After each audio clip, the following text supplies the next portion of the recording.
Grabe yung mga alaga natin, mga farmers. Oh. Gutom na.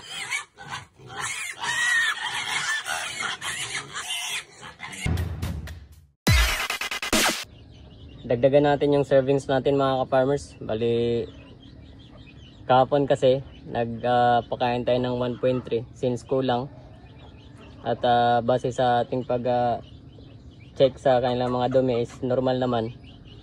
So magdadagdag tayo, gawin natin 1.5. So 1.5 times 3, 4.5 sa isang kilo, divide 8, around 0.5 kilograms lang yung makakonsume nila, mga ka-farmers, which is pasok pa rin tayo sa feeding guide ni Ultrapac base sa kanilang edad. Kasi sa edad nila, mga ka-farmers, at sa kanilang body weight, dapat nagko-consume sila ng 0.4 to 0.8. So nasa middle tayo. So tingin ko hindi pa rin tayo ma-overfeed dito, gawa ng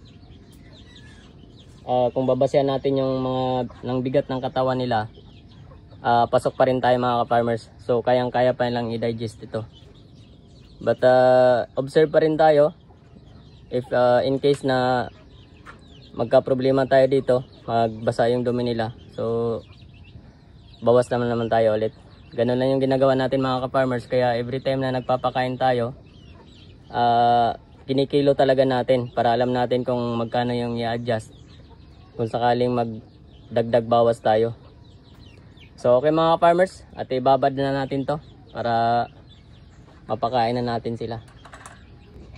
Ito na yung pagkain nila, mga ka-farmers. Bali, naglagay tayo ng konting molasses para meron tayong source of probiotics. So yun lang yung pagkain lang, mga ka-farmers. Tapos lalagyan lang natin ng tubig na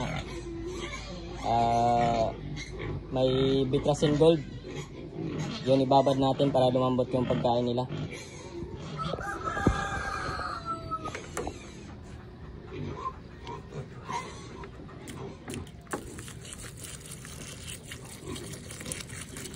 So ganyan lang, mga ka-farmers. Tapos pag malambot na yan, bago natin ipakain, dadagdagan na lang natin ng tubig mamaya na marami. Kasi ayaw nila ng hindi masyadong basa na pagkain. So magdadagdag tayo ng tubig niyan. Yung parang lugaw talaga na basang-basa. So okay, mga ka-farmers, linisan muna natin dito. Iangat muna natin itong mga tabing natin. Grabe yung mga alaga natin, mga ka-farmers. Oh. Gutom na.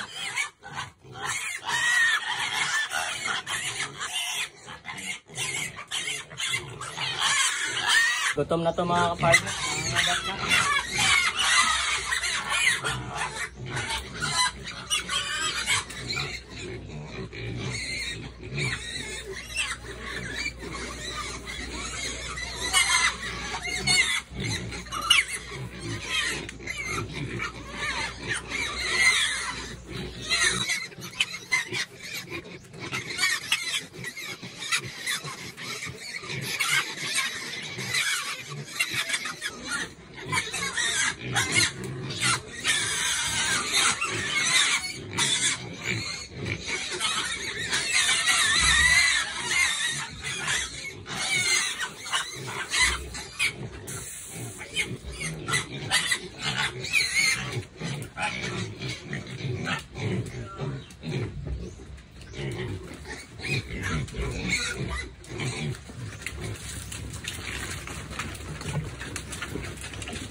Gutom na nga sila, mga farmers.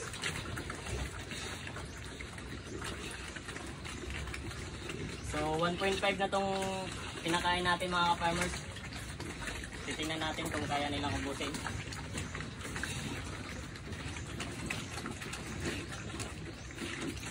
So ganun pa rin yung pakain natin mga farmers.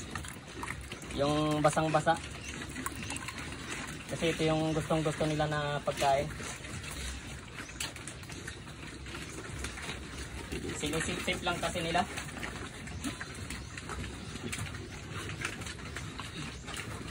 Ba't kaya nag-aagawan sila? Ang dami naman ito.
So ibabalik natin to mga farmers.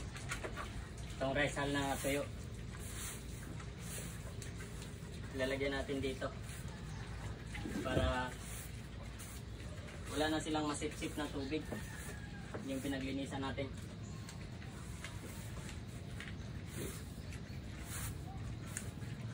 At saka pag dumumi sila mga farmers, mabilis lang linisin.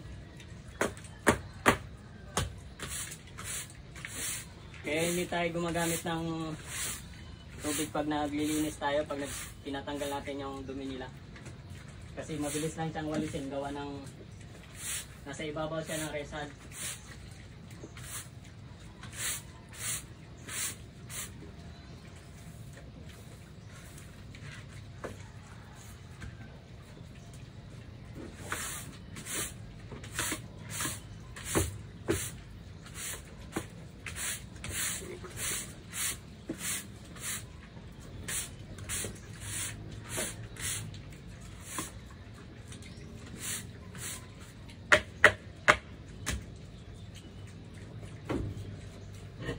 So okay na mga ka-farmers, malinis na. Ganun lang siya kabilis linisan.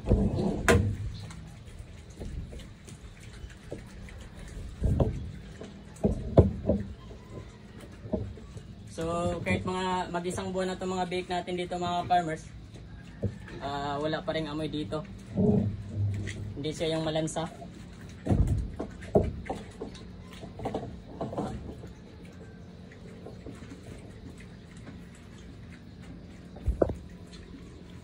So okay na mga ka-farmers, malinis na ulit. So ito yung kagandahan mga ka-farmers, pag may rice hull tayo, wala silang sisip-sip na tubig sa pinaglinisan natin. Gawa ng matutuyo na siya sa rice hull. So itong mga tuyong rice hull na nandito sa gilid, yun yung pinagpapalit natin doon pag naglilinis tayo. So okay na mga ka-farmers, labas na tayo dito at naubos na yung pagkain nila at manghihingi talaga to. Grabe tong future na ano natin, oh. Future mama pig natin, oh. Nakakatuwa.